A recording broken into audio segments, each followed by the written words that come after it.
অনুগ্ৰহ কৰি নিৰামিষ আহাৰ গ্ৰহণ কৰক।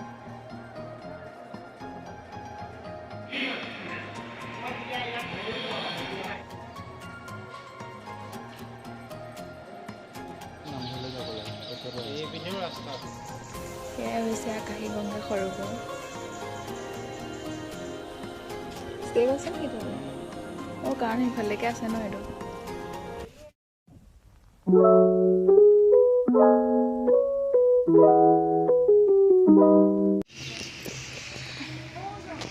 Hello' everyone, welcome back to our YouTube channel. নমস্কাৰ, সকলোকে পুনৰবাৰ আমাৰ ইউটিউব চেনেলটোলৈ স্বাগতম জনাইছোঁ। আৰু আপোনালোকে দেখি হয়তো কিছুমানে গম পাইছে আমি আছোঁ বৰ্তমান বৰদোৱাত। আৰু বৰদোৱাৰ মুখ্য আকৰ্ষণ বুলি ক'লেও ভুল কোৱা নহ'ব, আকাশী গংগা সৰোবৰ। সেয়া চাবলৈ গৈ আছোঁ। ভাবিছোঁ এইটো ভিডিঅ'ৰ জৰিয়তে আপোনালোককো যোনে যোনে অহা নাই আপোনালোককো দেখাওঁ আচলতে সেই সৰোবৰ কেনেকুৱানো হয় দেখিবলৈ। গতিকে বলক এতিয়া ভিডিঅ'টো আৰম্ভ কৰোঁ। আৰু আমি এতিয়া আহি আছোঁ আকাশী গংগা সৰোবৰৰ ফালে যোৱা ৰাস্তাটোৰেদি।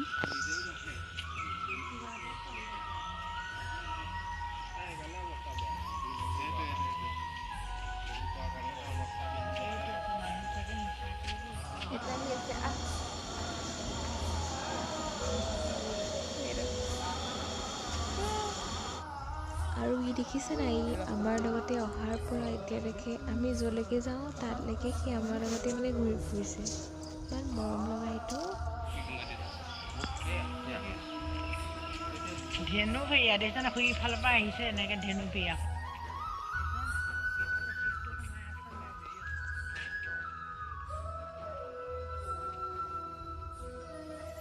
ইয়াত পিকনিক স্পটো আছে।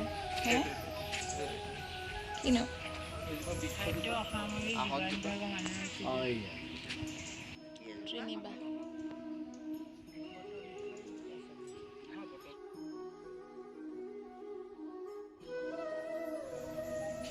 আৰু এইফালে বহুত পিকনিক স্পটো হয়। ইয়াত বহুত দূৰ দূৰৰ পৰা মানুহ আহি পেলাই পিকনিক খাইহি।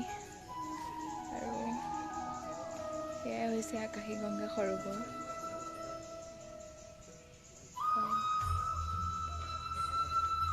ধুনীয়া।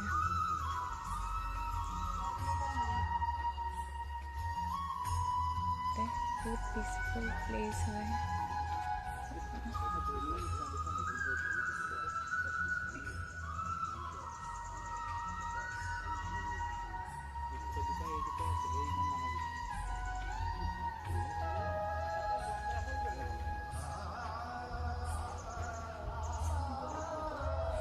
ইয়াৰ চাৰিওফালৰ পৰিৱেশটো বহুত বেছি মনোমোহা আৰু খুব এক শান্তিপূৰ্ণ জেগা, শান্তিময় ঠাই হয়। আৰু এটা খুব নিজান পৰিৱেশত মানে এই ঠাইখিনি আছে।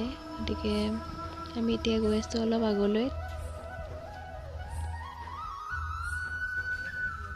ইমান ধুনীয়া লাগিছে।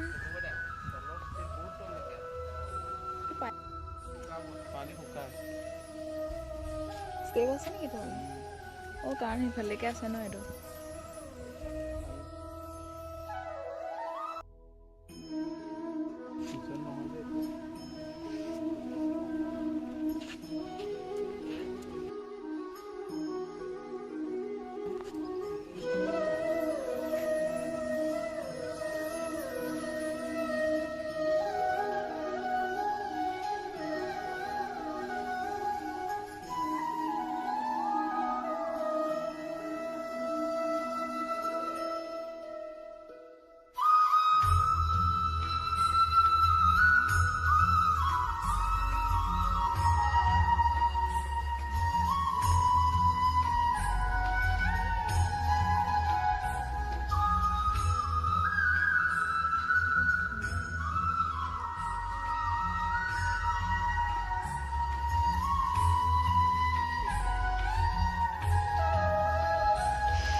আমাৰ অহা যিহেতু অলপমান সোনকালো হ'ল, 8টামান বজাতে আহিছিলোঁ ইয়ালৈ।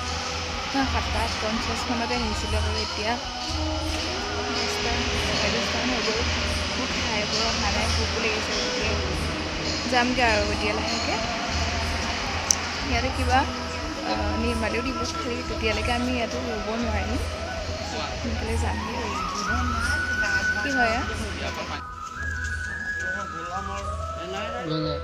মানে আকাশগংগা ক'ৰবাত কেনেকৈ আহিলে মহাপুৰুষজনে কেনেকৈ আনিলে সেইখিনি অকণমান ক'ব নেকি আকাশীগংগা হয় আকাশীগংগা ভকতসকলৰ যেতিয়া পানীৰ অভাৱ হ'ল হয় পানী ঢুকাল জেগাত পানী নাই হয় তেতিয়া ভকতসকলে গুৰুজনক খাটিছিল খাটোতে তেতিয়া গুৰুজনে বোলে যাওক আপোনালোক ৰাতিৰ ভিতৰত মই কিবা এটা ব্যৱস্থা কৰিম এই মধ্যৰাতি কোনো ক'ব নোৱাৰাকৈ আকাশৰ পৰা গংগা নমাই আনিছে মহাপুৰুষজনে তেতিয়াৰ পৰাই আকাশীগংগা আছেই আছে আৰু জল ধৰা আকাশৰ পৰা নমাই আনিছে সেইকাৰণে আকাশীগংগা ভিতৰত 50 বিঘা আৰু বাউণ্ডৰীত 5 বিঘা মানে ডাঙৰ এটা এৰিয়া ডাঙৰ এৰিয়া 55 বিঘা মাটি 55 বিঘা আমি পুথিত মানে গ্ৰন্থবিলাক পঢ়োঁতে আপুনি কোৱা গোটেই হৈছে হয় বুজিছোঁ আপুনি যেনেকৈ তেনেকৈ গ্ৰন্থটো লেখা আছে বিভিন্ন গুৰুজনে অনা গংগা গুৰুজনে অনা গংগা 4 ভাগত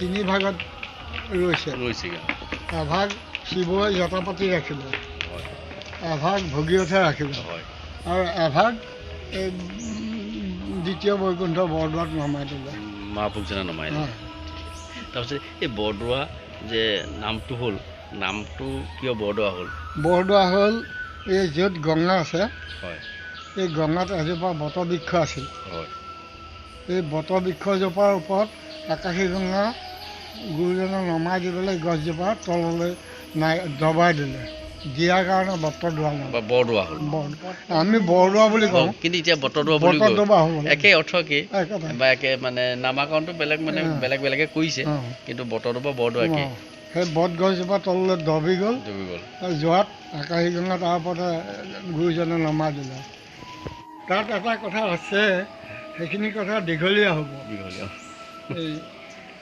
বট গছজোপাৰ তলত গুৰিত এটা বতা চৰায়ে বাঁহ লৈছিল হয় তাতে বৰষুণৰ পানী অকণ জমা হৈছিল আৰু বৰাৰূপী হৰিয়ে সেইখিনিতে আহি তেওঁ লেটি লৈছিল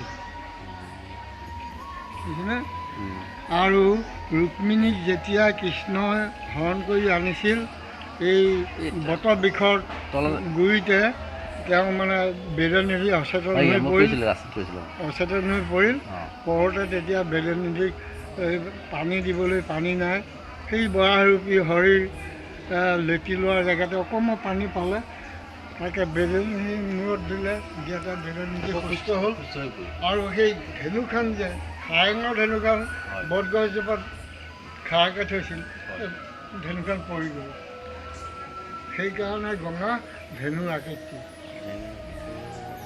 যেতিয়া নাই আমাৰ লেখকৰ লেখামতে যে জগতৰ ঈশ্বৰ শ্ৰীকৃষ্ণ আকৌ যেতিয়া ৰথত দিবলগীয়া হ'ল বেদনী যেতিয়া সুস্থ হ'ল ভৰ পৰিল ভৰ পোৱাৰ কাৰণে মানে দ হৈ গ'ল সেই এটা কথা কিন্তু এই ধেনুৰ আকৃতিৰেহে গংগা এইফালে টেম্বুৰণি জান আছে হয় সেই টেম্বুৰণি জানেই আলিপুখুৰী এই আলিপুখুৰী গৈ শান্তিজানত জয় নিছেগৈ কিন্তু এতিয়া সিফালৰ পৰা মানুহে ঘৰ দুৱাৰ সাজি পুতি আনিলে আৰু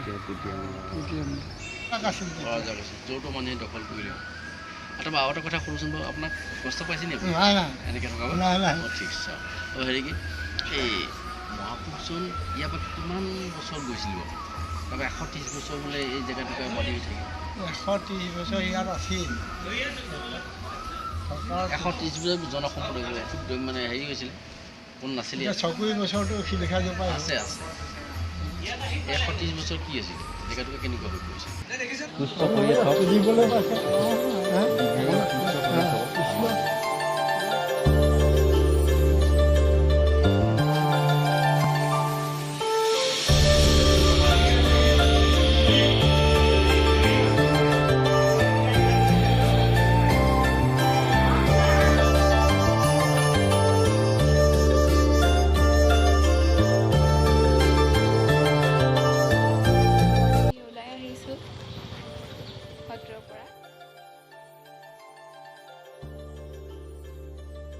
ইতিমধ্যে আমি সত্ৰৰ ভিতৰৰ এজন মানুহৰ মুখৰ পৰা গম পালোঁ যে চৰকাৰে বৰদোৱা নিৰ্মাণৰ কাৰণে যি এক বৃহৎ প্ৰকল্প আঁচনিৰ কাম হাতত লৈছে সেয়া বৰদোৱা সত্ৰৰ একেবাৰে ভিতৰত নহয়, সত্ৰৰ কেম্পাছৰ ভিতৰতে, কিন্তু সত্ৰৰ পৰা ওলাই বাওঁহাতেৰে আহি এই ঠাইখিনিৰে অলপ দূৰ আগলৈ গৈ এটা ডাঙৰ এৰিয়াত, বৃহৎ এৰিয়াত সেই কামখিনি হাতত লৈছে।